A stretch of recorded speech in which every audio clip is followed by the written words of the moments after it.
আওয়ামী লীগ নিষিদ্ধ বিচারের পদক্ষেপকে সঠিক বলছে বিএনপি। তবে বিএনপি সহ বিভিন্ন মহল থেকে নির্বাচনের দাবি উঠলেও সরকারের নিশ্চুপ থাকা নিয়ে প্রশ্ন তুলেছেন দলের নেতারা।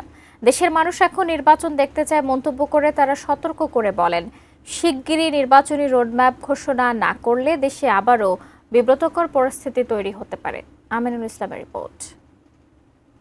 শনিবার রাতে অন্তর্বর্তী সরকারের উপদেষ্টা পরিষদের জরুরি বৈঠকে ২৪শের অভ্যুত্থানের ছাত্রনেতাদের দল জাতীয় নাগরিক পার্টি, জামায়াত ইসলামী সহ ধর্মভিত্তিক কয়েকটি দলের দাবির মুখে সন্ত্রাস বিরোধী আইনে বিচারের শেষ না হওয়া পর্যন্ত আওয়ামী লীগের কার্যক্রম নিষিদ্ধের সিদ্ধান্ত নেয়।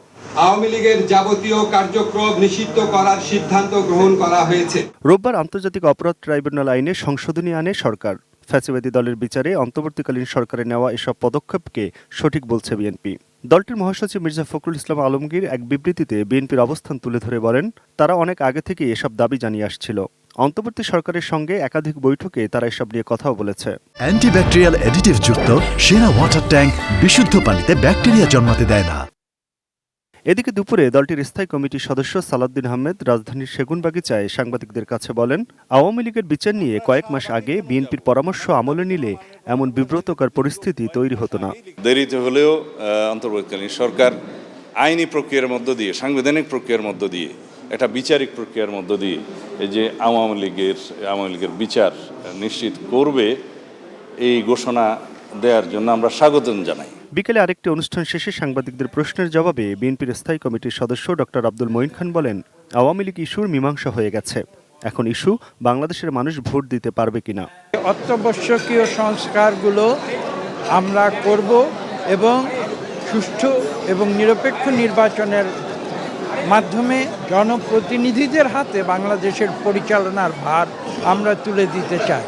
বিকেলে জাতীয় প্রেস ক্লাবে জাতীয়তাবাদী পাট শ্রমিক দলের উদ্যোগে বিএনপির প্রয়াত নেতা আব্দুল্লাহ আল নোমান স্মরণ সভায় দলটির স্থায়ী কমিটির আরেক সদস্য নজরুল ইসলাম খান সরকারের কাজে অনেক ঘাটতি আছে অভিযোগ করে বলেন, দেশের মানুষ এখন নির্বাচন দেখতে চায়। এই সিদ্ধান্তই যদি আগে ঘোষণা করতেন তাহলে তো সমস্যাটাই হতো না। আমরা খুশি যে শেষে বিলম্ব হলেও তারা এই সিদ্ধান্তটা নিয়েছেন। বাংলাদেশ ফ্যাসিবাদ মুক্ত হয়েছে, ফ্যাসিবাদীদের হাত থেকেও মুক্ত হওয়ার একটা সম্ভাবনা তৈরি হলো। এর আগে সকালে বুদ্ধ পূর্ণিমা উপলক্ষে এক শান্তি শোভাযাত্রায় বিএনপি সিনিয়র যুগ্ম মহাসচিব রুহুল কবির রিজভী আহমেদ বলেন, বিভিন্ন মহল থেকে নির্বাচনের দাবি উঠলেও সরকারের নিশ্চুপ থাকা নিয়ে প্রশ্ন তৈরি হয়েছে। Aminul Islam, ATN news, Dhaka.